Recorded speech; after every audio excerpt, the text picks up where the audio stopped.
Hello, lovely women. This is Jamie from the Magnify Your Unique Beauty Summit. How are you guys doing today? So I'm super excited because today we have an interview with Dr. Ginny Baro. Hi, Dr. Baro. Hi, Jamie. You can call me Ginny. I know, like, do I call her Dr. Baro or Ginny? Okay. So Dr. Ginny Baro is a Fortune 100 executive coach, a #1 best-selling author, a fearless woman women at work, speaker and leadership expert with 30 years of industry experience who teaches women to lead, engage, and influence.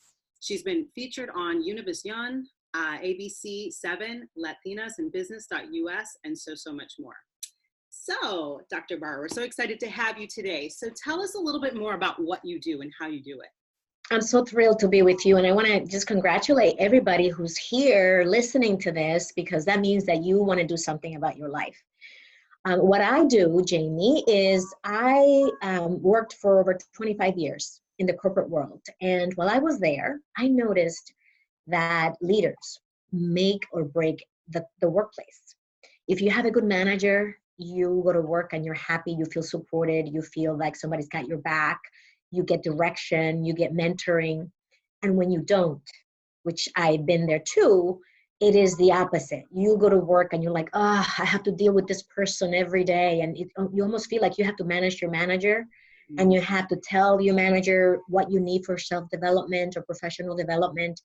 And it's almost like this force that's fighting against you instead of flowing with you. And so when back 3 years ago, I was in a place where I had to choose whether I was going to continue down the path of the corporate world or start my own business. And I decided that it was time. I was 47. I went inward, I checked in, and I made the conclusion that it was time to move on and do the thing that I've been wanting to do for a long time and didn't know how. And I did. I started my own business, Fearless Women at Work, and my job is to populate the world with great leaders.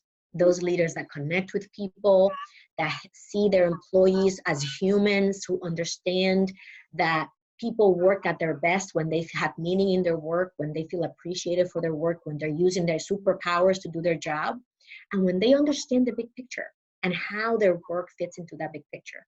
So that's what I do. I train leaders to know how to do that, because they are bringing what I call self-leadership. They are bringing their whole selves to work. And when you have that self-leadership, that's when you really, truly, powerfully can lead other people. Ooh, wow, that's good. I love that. Okay. There's more where that came from. I'm sure.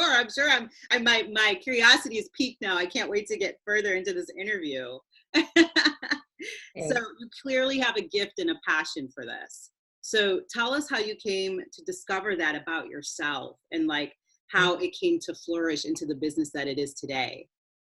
Yeah, when you are working full time as a mom, well, I have a 12-year-old son, Kyle, and when I began my leadership career as a manager, I graduated college, started as a programmer, and then I went for my MBA because I knew that I wanted to be in a leadership role, and I knew my environment. I knew that I needed to get credentials. So I said, I don't want to be pigeonholed as a systems person, as a technologist. I want to expand my knowledge base, and I want to learn more about business. So I got my MBA in 5 years part-time, working full-time during the day, going to school at nights twice a week for 4 years, and then I graduated that 5th year. And I got my first job as a systems manager. And then from there is all history, right? It was just a series of other managerial roles, leading software engineers, always in technology, financial services.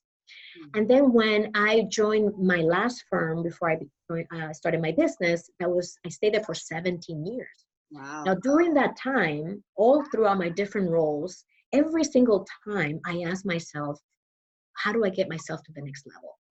And it wasn't so much like in the next level in terms of my rank, but more around how do I get myself up to my next level of capabilities and growth and contribution? Like, how do I add the most value to the firm? And I always remember having this conversation with my managers. I would go to them during our conversations, which I always developed a professional connection with my manager. It was never about, oh, he's my manager or she's my manager and I don't really know them. They just tell me what to do and I do it. I always owned my roles. I always wanted to, I saw things that could be done better. And I didn't just say, that's not my job. I always wanted to contribute in a way that really use all my, like I said, my superpowers. And so I always brought to the table what I saw, what I noticed, how I thought we could improve something without being asked. And my managers always appreciated that because I was going above and beyond. Yeah. And I always ask them, I always ask for feedback.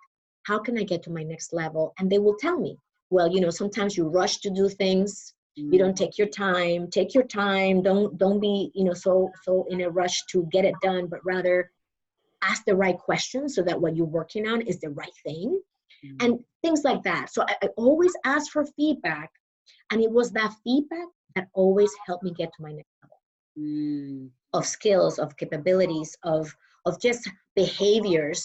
I was a project manager, and I was known for being a go-getter, a doer. My boss received so many complaints about me because I would not let people slip, right? If they had to deliver something, I would do the pre-follow-up before it was done. And then when it was done, it's like, okay, Jamie, is it ready? You know, is your deliverable done? And so people would go to my boss and say, to my manager, and say, hey, Ginny's really like, she's just won't let anything slip. And he's like, great, she's doing her job.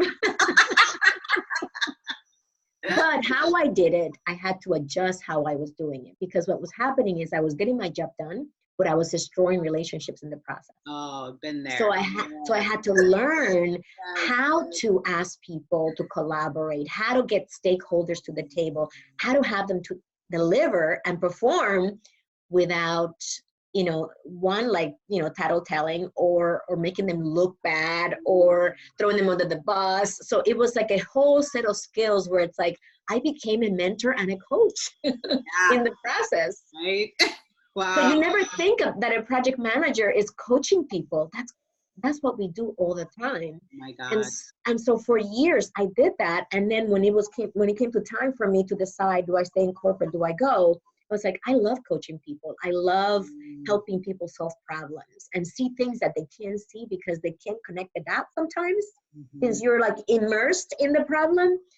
So that's when I decided to get certified as a coach. And I did it while I was still working full time. Wow. And then I said, you know, I can use my years of leadership experience to help leaders. And that's when I combined the coaching with leadership development and leadership training.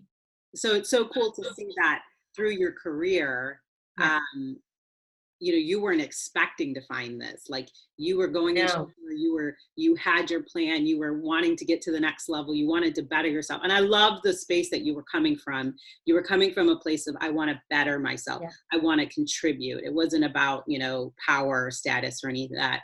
And in the midst of that, you discovered that being a project manager, leader, is less about like the tasks and more about the people skills.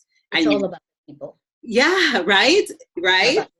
You're managing people, right? It's absolutely makes sense, right? But it's when we go into it, that's not what we're thinking necessarily. So you found all this beautiful, you know, like it's so cool to see in your journey those steps and how you found this, and then now you're like on fire and loving what you're doing and getting recognized for it because, you know, it's something that you're passionate about and it comes through. Absolutely. Yeah, absolutely. Especially when you're talking about it. I love it.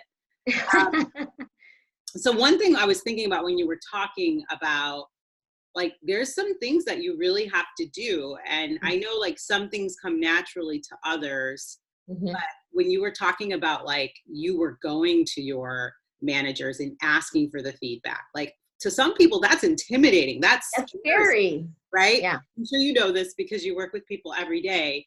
Yeah. And I'm wondering, like, what are some of the things that hold people back from, let's just go from that perspective, I guess. If somebody is scared to do that, what advice would you have for them? Yeah, I mean, usually the reason why people have hesitation to ask for feedback is, one, they're going to take it very personal, right? It's going to be like a hit at their significance. It's going to be a hit at their value, at their worth. And so what I would suggest to anyone, if you are having trouble asking for feedback, is to develop a growth mindset. And I know mindset is everything we do in life. If we don't have the right mindset, we're going to be screwed, period. End of story, right? So any situation we have in our lives, when we have developed a growth mindset, we always look for the lessons to learn. We always look for proactive action. We always see things as a way to grow and develop versus, oh my gosh, this person's going to give me feedback. What does that mean? You know, does that mean that I'm less than now because now I know what they think about me and it's not positive? Well, the truth is that regardless of how wonderful we all are, you know, regardless of all of our qualities, there's always an area where we could improve. And when we realize that identifying that area is not a bad thing, if anything, it's a great thing, because now you have a focus and a direction to go on. Now, not all the feedback is created equal, right? Because the person who's giving the feedback may also have an agenda. So you have to be very careful and take the feedback with a grain of salt and ask multiple people around you. And it's when they all calibrate and they come to a consensus that you say, wait, 3 different people have given me the exact same feedback in different words. That's when you say, ooh, there must be something to that. I love that. If somebody says to you something like, so like weird, like, well, you know, you have to dress more professionally or something. And then you like, wait a minute, I dress professionally. I'm not wearing a mini skirt. I'm not wearing, you know, a tank top.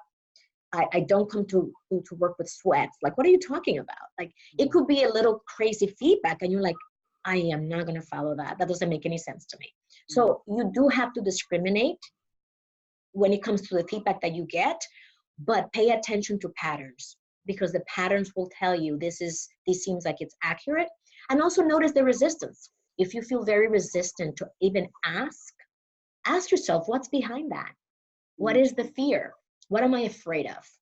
And be honest with yourself. I know that that's so hard to be honest with yourself, but if we can be honest with ourselves, I mean, that's a little voice inside our head. Nobody's hearing that. Yeah. So if we can't do that and ask ourselves, what am I afraid of? Then we won't know how to move forward. And then the piece that you mentioned about that I started with, which was, what if you feel that this is going to be criticism, right? Like, how do I deal with that? Ask yourself, you know, when have I had trouble receiving feedback in the past? When have I had a really bad experience receiving feedback in the past? Because what we tend to do is project. We project into the future some of the circumstances. But some people use the word trauma, and I would say, let's get rid of trauma and let's talk about circumstances and situations, because those we can overcome. Trauma, it's almost like it's in my body, it's in my cells, I can't get rid of it. But situations, you can overcome and surpass. So where in my past have I received feedback that has really thrown me for a loop, and now I don't ask for it anymore? Yeah. Okay, which is kind of like you're not helping yourself if you're not asking people around you who are in the position to give you stretch assignments, to promote you. If you don't ask them for feedback, you're going to be in that place, because most people are horrible at giving feedback. They're not going to do it proactively. Most managers don't give feedback proactively, and I'm sure you've experienced it. So unless you ask because it benefits you to know, you're most likely not going to get it. And the worst kind of feedback is when they say, oh, you're doing fine. Oh, yeah. There's nothing for you to work on. And that's when you say, what if there was something for me to work on? What would it be? So push back, because that is such a BS answer. You mean there's nothing for me to work on? Are you kidding me? Not even I do. Like, I mean, even in my best, I can't believe that. And I'm not saying that you're always going to be, you're not going to put yourself down. That's not what I'm saying. But for someone to say that you have nothing to work on means that they're giving that very little thought. So the follow-up question would be, if there was something for me to work, if there were something for me to work on, what would that be? Yes. Yes. And that puts it back on their court to give you that feedback. Yes. Or even tell them, think about it, and I'll come back tomorrow. You can tell me. Yes. If there's somebody who doesn't think on their feet. So it's BS for them not to give it to you. Yeah, I agree with you wholeheartedly. And if they're not giving it to you, I really think that's a good place to ask yourself, like, why have I hit my maximum here? Do I need to move on somewhere else? Do I need to just some kind of question? Because I don't know, I'm just like you. If I am not growing, I am not happy being No. stuck. So Yeah, yeah, we as humans need to be making progress. And when yeah, you ask yourself, I'm not happy, if you ask yourself, am I making progress? The answer is probably no.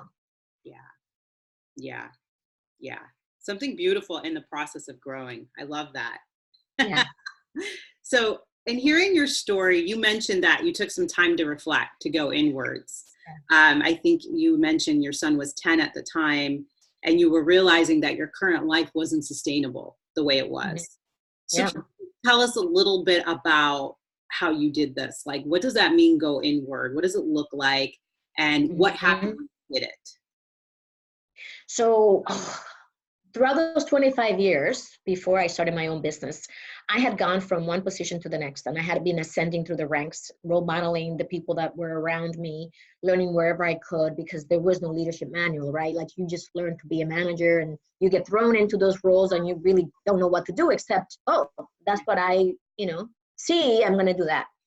But what happens over time, and I know we touched on this before, what happens over time is you begin to get your value from your title, your paycheck, the car you drive, the place you live. And that's what we learn through society that establishes like how successful we are. Oh, I have my master's in business administration, I have a master's in computer science, I have a PhD. And when I got my PhD in information systems, and I was already a director, and I didn't feel fulfilled, I was like, wait a minute, something's not right with this picture here. Because I should be thrilled. I'm at the top of the world.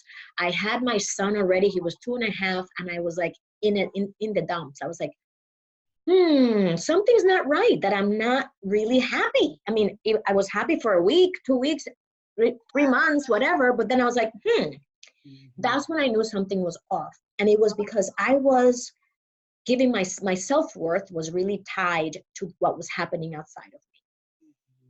And I was like, wait a minute, this isn't sustainable. This life that I was living, I was commuting almost 4 hours a day, back and forth. I was running my household. I was running my projects, my team. I was in a constant hamster wheel, I call it. And I said, this isn't sustainable. My son's going to be, going to school. I want to be part of his after school activities. And I can't do that if I'm on the road 4 hours a day, round trip, and in the car most of those times, and rushing from place A to place B. It's just not going to happen. So I began to kind of peel my onion, is what I call it. I began to take off the layers and say, what is my definition of success? Right? I was already, when I had my son, it was just back in 2007, I was already like 37, 38 when I had, when he was that old. And I said, wait a minute, I am completely relating to my worth to all these things that I'm doing. And therefore, if I'm doing that, the minute that you take away one thing or the other, my worth goes down. And I'm like, that just doesn't seem right to me. It didn't seem right to me inside. My knowing was like, something's off. So going inward for me was all about stopping. Like, yes, I continue to do my job. I continue to do my duties and my, all the demands in my life. But I began to be more introspective and ask myself the question, what's really important to me? What matters? What is success? My father passed away in 2002. He was only 57. And there I was, like, not that far from 57, going, life could be taken away from me at any moment. What am I going to do for the rest of my life? Am I going to continue to be a slave to my definition of success based on society's definition of success? Or am I going to get clear on what is really important to me? That's what going inward was all about. It was about finding out what is my unique value proposition? What do I bring to the table? Let me get clear on that. because your unique value is yours, and you can take it wherever you go, and no one can touch it. And then how much self-worth am I giving myself? How much self-love am I giving myself? Am I taking care of myself? Do I value what I think and what my voice has to say? Do I value it? Because if you find yourself always saying, people don't listen to me, nobody cares what I want, all of those things to me just say that you don't either. Because when you care about what you have to say, when you care about what you value and what's important to you, you prioritize it. And that's what I learned about myself. And so we are almost projecting to the world the things that we need from people is the things that we need to give ourselves. And that was a huge epiphany moment for me, because I realized I wasn't happy in my marriage. I realized that I was not happy with, how things were working out everywhere in many different areas. And I realized it's because I'm not owning it. I'm not owning my place on this planet. I am not showing up fully. I think I am. I have a good work ethic, but my life was all about work. It was my persona, like my main persona, my main identity frame was me as a professional woman. And outside of that, it was like I take care of my family, I take care of my brothers and my mom, but it was, my world was so small, right? It was only focused on me and my significant others. And it wasn't until I opened up that box and began to realize there's a whole world out there. And I think that me and my significant others is the nucleus. I get that.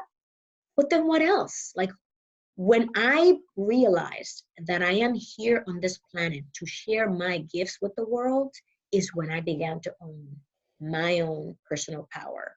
When I began to own my unique gifts, my superpowers, my abilities, my marketable skills, my why, my purpose.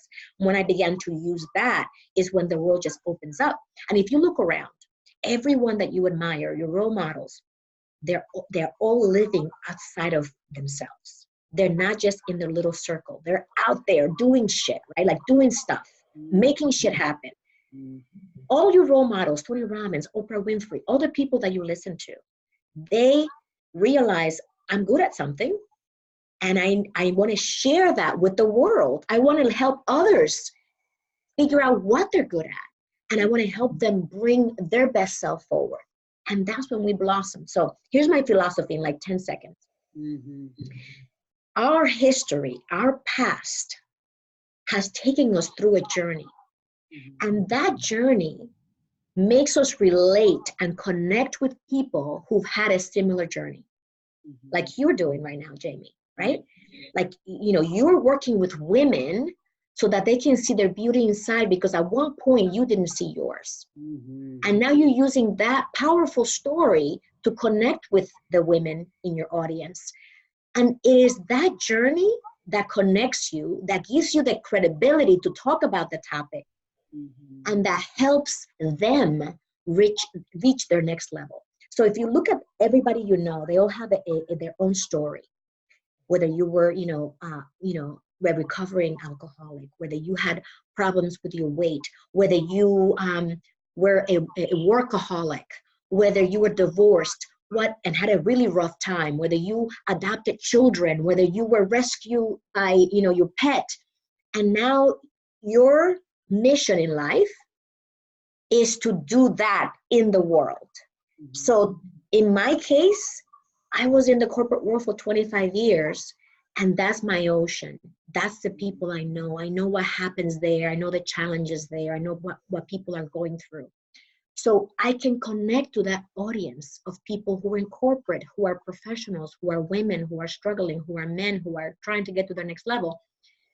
And then my personal growth and how I got myself out of that hamster wheel is what I help my clients do. And I do it because I can connect with them through my story. I know where they live. I know their world. And I also know the tools that I use to get myself out so that I can have a bigger impact in the world. And that's what I believe we're all doing on this planet. We're all going through our own little path, and we're connecting with people that have similar paths, because your audience is not going to listen to me, and my audience is not going to listen to you. So they have to connect to you so they can listen to you. And that's why we each have such different paths and journeys during our lifetime. That's my 15-minute philosophy on why we end up doing what we do. No, it's grand. It's beautiful. It's spot on. I love it. It's true. It's about relating, just relating to that person who you're supposed to connect with because of the same scenarios that intersect our lives. I think that's powerful, and it's beautiful, and it's amazing. Thank you for reiterating that because that is so important. So if let's just say I'm one of these women, I have been there, and I would love to hear your advice of, you've been trying so hard to get that promotion. She may be a manager who's trying to get to be a director, and she's been putting her best effort forward, and she just keeps getting slammed with, not making that promotion, not getting that promotion. What is some advice you can give this woman to be seen and known in the next job promotion opportunity? Yeah, look, I don't know if your audience, I highly recommend, and some people, this book has gotten some heat, lean in and own it. But all these books have the same premises, which is, and I strongly believe, relationships are everything. I started to say that when I was coming up in the corporate world, I always developed really good professional relationships with my managers because I always saw them as humans. I didn't see them as, oh my God, they're my manager, they're my boss, I have to, not talk, not say anything. I always got to know them. And when you get to know someone on a human level, connect with them on a human level. And I don't know, some people have difficulty doing that. If that's the case, I just would ask you, look into it, right? What is stopping me from connecting with people? Sometimes we protect ourselves. We don't want to be vulnerable. We don't want people to really if you have the imposter syndrome, you may not want people to really see that you really don't know what you're doing, even though you do know what you're doing. Otherwise, you wouldn't be where you are. But if you have it, you may want to stay closed off. You may not want to put yourself out there. And just notice if you're doing that. And if you are doing that, asking yourself, what's stopping me from building relationships? And your manager should be your mentor. And if he or she is not, that means you may have a really bad manager, which is something for you to consider in terms of maybe finding another role, maybe finding another department. Sometimes it's not as easy for us to switch jobs. And the last thing that I would tell a client of mine is leave. That would be so irresponsible. Because I always say, you're going to take yourself to the next job. So if you don't figure out what you're not doing well or how you're not showing up fully in this job, you're simply going to change geography. You're going to take yourself to a different place and bring the same set of limitations and baggage to that new place. So if you find yourself, you're being challenged in your current place, it's a great learning opportunity. Write down, this is going to be your homework, write down right now all the challenges that you're having in your current workplace, wherever you are right now.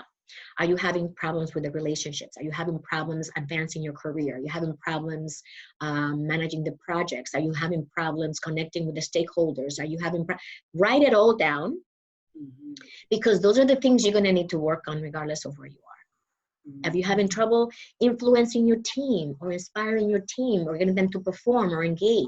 Are you having trouble engaging them? Those are things that you're going to need to work on regardless of where you are.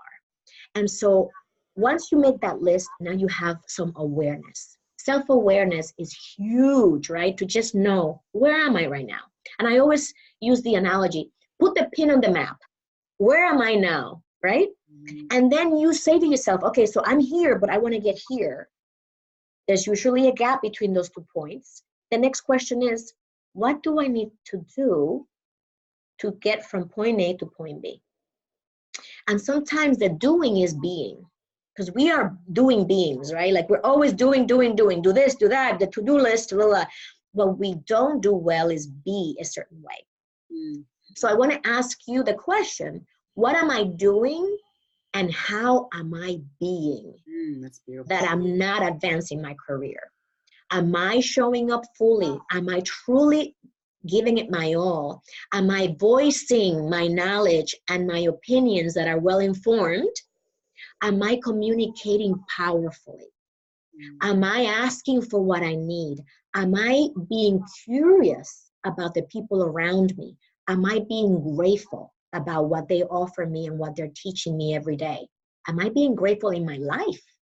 Or am I only focused on the BS? Am I only focused on the pile of I don't have? Yeah. And when you begin to ask yourself those questions is when you begin to pinpoint what's it going to take to get from point A to point B. And no one has the answers for you. Not a coach, no one has the answers but you. Now, I'm a coach, obviously. I believe in coaches. I've had coaches. When I started my business, I hired a coach for everything. You don't even want to know. I've spent, the first year out of the gate, I spent over $58,000 just getting trained and coached so that I could get my business from where I was to where it is today, 3 years later, without taking 10 years or 15 years.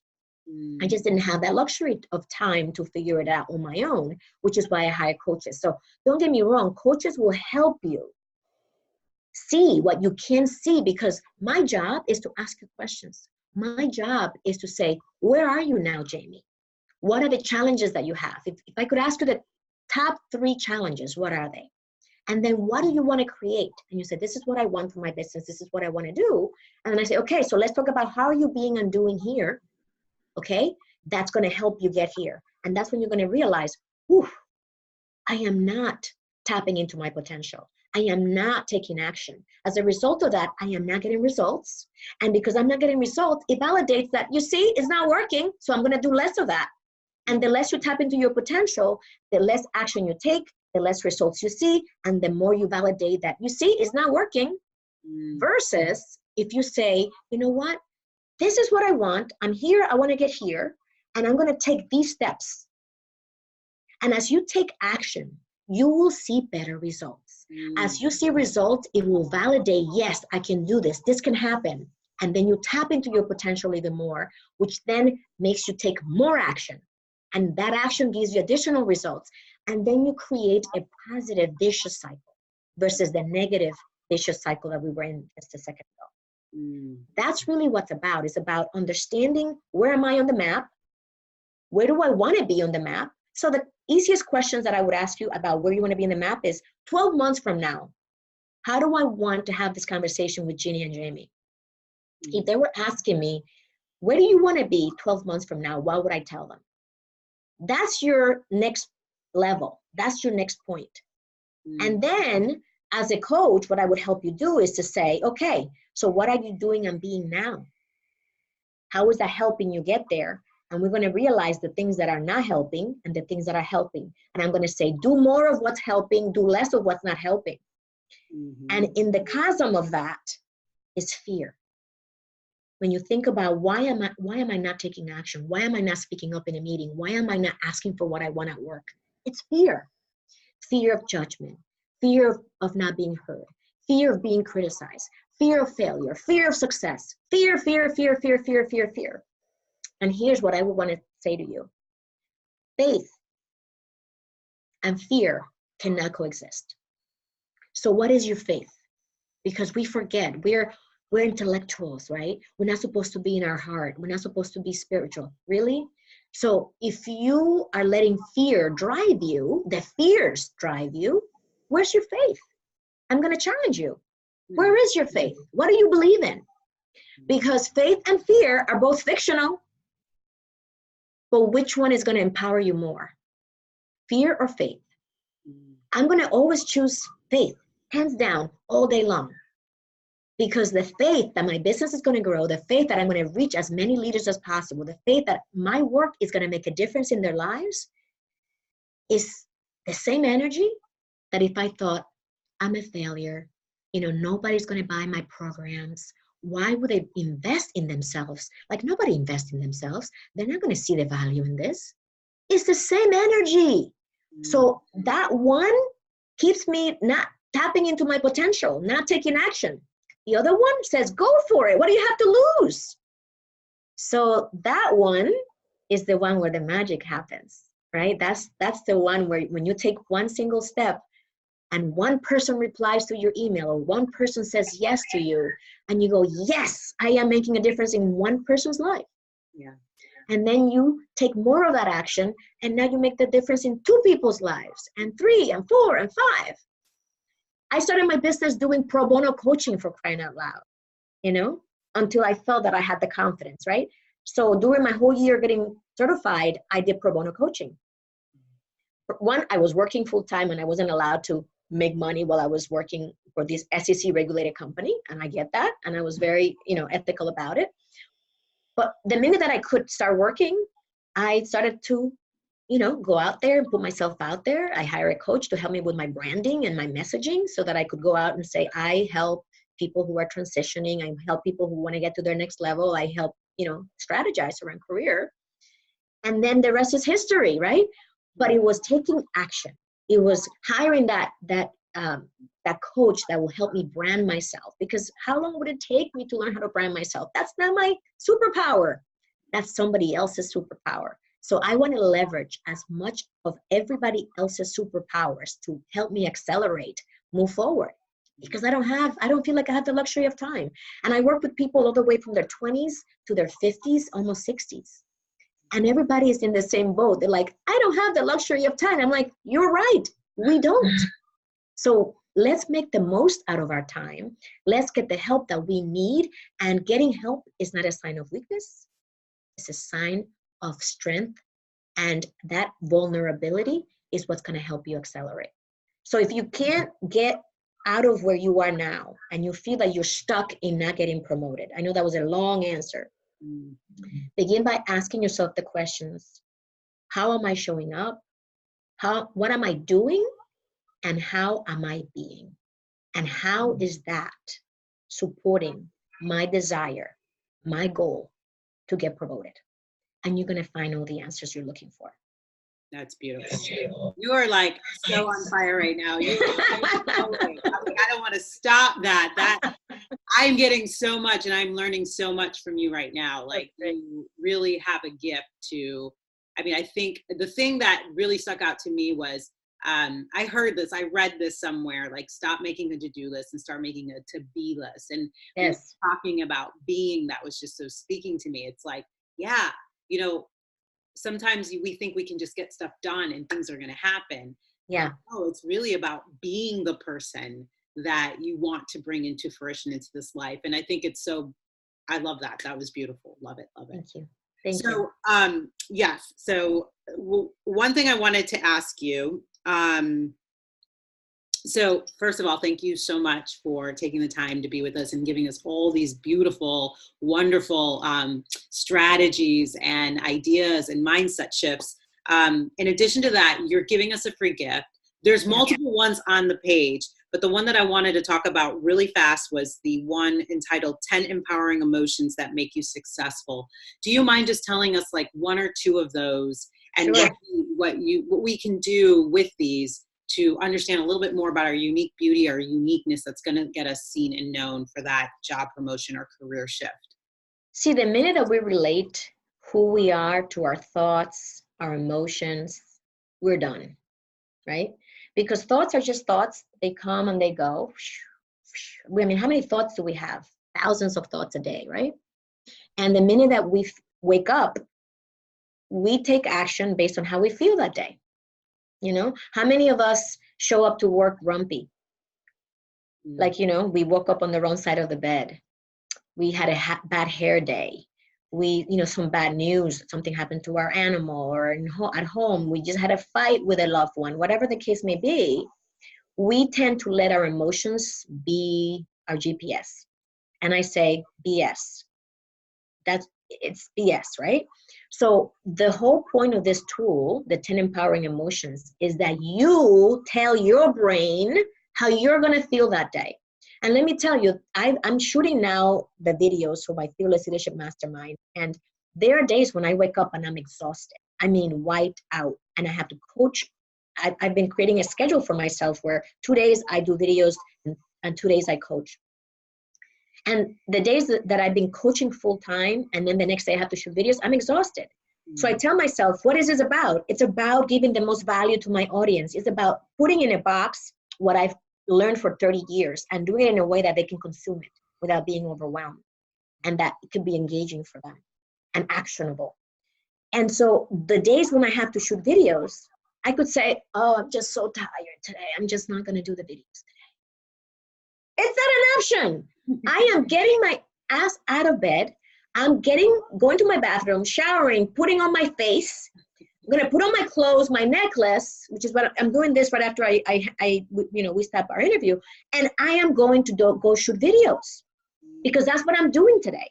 Likewise, when we go to work, if we ask ourselves, how am I showing up? You have a team and you show up grumpy to your team, you're done. Like, they're going to be like, ooh, don't get near Ginny today. She's not in a good mood. And how many people do we know like that? Where we say, warning, warning, Ginny's in a bad mood today. What is that? That is not acceptable for us to be so fickle and let our emotions drive us. So this tool is all about put yourself in a state. And I'm a Tony Robbins fan, as you can probably have noticed. He's one of my mentors, right? I did business mastery with him in Florida for 3 immersive days. I did the Unleash the Power Within. I can't wait to do a date with Destiny. But the whole point is, I'm also not, I don't identify myself as a groupie. So I try to almost balance myself and be like, okay, I'm not doing everything. I'm not a groupie. But anyway, the tools that you learn is that you put yourself in a state based on what you want to do that day. So confidence, a lot of us have trouble with confidence. Like, oh, I'm just not confident. Okay, so what would confident look like in this situation? So if you feel not confident about talking to your manager, about asking for feedback, about asking for the promotion, about asking for what you need at home or at work, ask yourself this question. How would I look? What does confident look like in this situation for me? So if you're showing up not confident, what would confident look like? Well, if I were confident, I would be sitting with my shoulders back in a meeting instead of slouching and making yourself really tiny and small. I would be sitting with my shoulders back, right? I would be looking around, engaged. And when I spoke, I would think that what I have to say is really important. That's what confidence would look like for me in this meeting right now. So do that. Same thing, if you're going to go talk with your boss and manager and you say, I don't feel confident about going to talk to him or her. Ask yourself, what would being confident talking to my manager look like? Well, I would have a list of what I'm going to say, 3 things, 1, 2, 3. I would go in there with a list in my mind or on a piece of paper, and I would go through it kindly with him or her and say, I want to talk to you about 3 things. The first one is blah, blah, blah. What are your thoughts, right? Ask empowering questions. They begin with what or how. And then the next one was this. What do you think about that? Okay, great. And then the third one will be blah, blah, blah. That's what being confident, having a conversation with the manager would look like in my head. It all depends on your environment, right? So I'm just giving you a simple example. You know your environment best. You are the expert in your world, in your field. So bring that to your answers. And if you say, oh, I don't know, because there's a part of us that always goes into, I don't know. It's almost like a default, like a pattern. I just don't know. I don't know what I want. I don't know what to do. My follow-up question would be, what if you knew? What would be the answer if you knew? And listen. Yeah. Just listen. And the answer comes. So that's what I would say about confidence. So then another emotion that I want to invite you to look at is the emotion of curiosity. When we walk through our day curious, everything changes. How many of you in the audience, raise your hand, feel like, oh, this is happening to me. I can't believe this is happening to me. Something goes wrong, traffic, an accident, somebody in your life broke up with you, or somebody in your life did something. This always happens to me, right? And there's something that people say around that thing will keep happening to you until you realize that it's happening for you. Something is happening, you're rushing to work and there's massive traffic. Okay, so that means that I'm not gonna make my meeting at 9 o'clock. That means that I'm gonna show up late, I'm gonna be embarrassed, blah, blah, blah, blah, blah, blah, all the stories that go on in your head about what will happen. And then the lesson is, if this is happening for me, what am I learning from this experience? So I'm learning that when something goes wrong, you pick up the phone, you pick up your cell phone, you call someone to fill in for you, you call your manager, you call whomever is related to that event and say, Jamie, unfortunately, I'm stuck in traffic. I won't be able to make the 9 o'clock. Are you free to go in and run it for me? The agenda is, I emailed it yesterday, so you should have it in the email that I sent. Or something to that effect. Or the agenda is point 1, 2, and 3. Can you run that for me? So it's teaching you how to be more resourceful, right? That event is happening for a reason. And if you notice that events are taking you into a downward spiral, that means that you're lacking in self-leadership. And I don't mean that in a mean way. It just means that you need to get a new skill set, a new set of tools to help you deal with these situations, because the situations are going to keep happening all the time. What makes the situation different for you and the experience different for you is the meaning that you give what happened. So same event happens to two people. One person goes into a downward spiral, loses it, feels all these negative emotions, and the other person goes, okay, what can we do from here? Let's find the solutions. Now that one person is in that person that's saying, what can we do from here, is in their full capacities. Now they can be resourceful, creative, right? Curious. What can we do from here? That's curiosity versus, oh my God, now I'm going to look like a fool. When we go into the, what am I going to look like? What are people going to say about me? When you are externally focused right away, that's a huge sign that you need to work on that, because it's happening for you, not to you. And the curiosity about what is this about? What am I learning here? What can I do with this situation? That's where the growth comes from. And if we don't have those situations, we're not going to grow. So they are all happening for you. And the last emotion that I want to talk about is gratitude. Gratitude, let me tell you, it is one of the most powerful emotions. And if you look at the emotional guidance scale, if you Google emotional guidance scale, you will find that gratitude is all the way at the top of the spiral.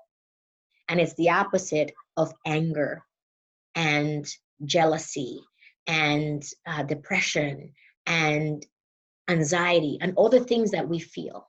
Gratitude is, the easiest analogies I can give you is, you look at two piles in front of you. One is the pile of I don't have this, I don't have that, I like this, I like that. The other pile is the stuff you have. You have a roof over your head, you have your health, you have your voice, you have your arms, you have your legs, you have friends, you have a place to go to work. Perhaps you have a laundry room in your house, so you don't have to go to the laundromat. Those are all the things you have. But when our all ancient brain is built for survival, so it's always going to want to point us to what you don't have. That's what the brain is supposed to do. On the other hand, when we focus on gratitude, we bring everything to the forefront with, okay, this is the stuff that I can be grateful for today. Your manager, the one that's lousy, thank God for that manager, because if it had not been for that manager, I would still be in my own company. I would not be running my own business. If it hadn't been for my divorce to my husband of 5 years, I would not be running my own business either, because my divorce is what made me have to live where I live now. And because I didn't want to have that 4-hour commute anymore, I had to reinvent myself. So had it not been for that divorce, that took 4 years to to conclude, I wouldn't be doing what I'm doing right now. So when I think of, my goodness, I'm so grateful to my ex, I'm so grateful to the divorce, am I grateful to the money that I spent doing it? No, but even that, right, has taught me a lesson that when you start doing something, you should step back and say, how much is this gonna cost? And then choose the least expensive option, because ultimately you may do things based on your ego. And at the end, you just find yourself with a bag of debt for going that route, because I never took the time to sit down and say, if I go to court, we have to go to trial, that's going to be over $300,000, versus if I just agree with my ex-husband and sit down and figure it out, it's going to be $10,000. And so even that, it's like I learned, okay, from that, I'm going to step back and analyze the situation from a bird's eye view. So everything that's happening to us, there's always a gift in it. And it's our choice to find the meaning and find the gift in the situation. And when we do that, our life transforms.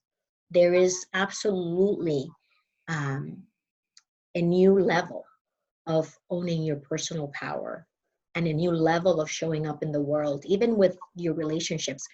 Our expectations are so high of the people that are in our lives, and we're saying, oh, he doesn't do this and he doesn't do that, or she doesn't do this and she doesn't do that. In the meantime, when you look at them and say, wow, what am I grateful for about them? You can come up with a list of things.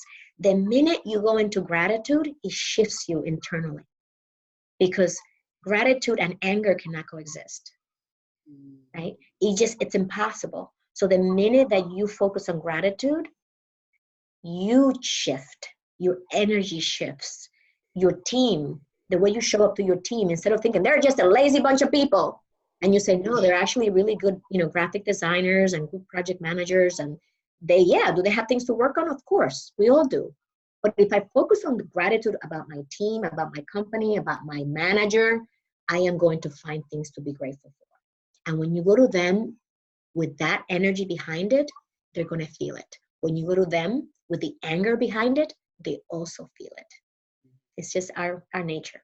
So curiosity, confidence, gratitude, and there's 7 more emotions that I invite you to embrace every single morning and say, how does this look like in my life if I were to embrace it? Wow. I can totally see that is ingrained in you, and that is like what you do on a daily basis. So everything you're telling us is something that you own and you do. Absolutely. And is obviously brought fruition into your life. So thank you for that. You're welcome. You're welcome. Again, you've been so generous with your time and also with your gifts, and that you're giving us to take away. In addition to this beautiful interview, I just want to thank you so much for everything you're doing.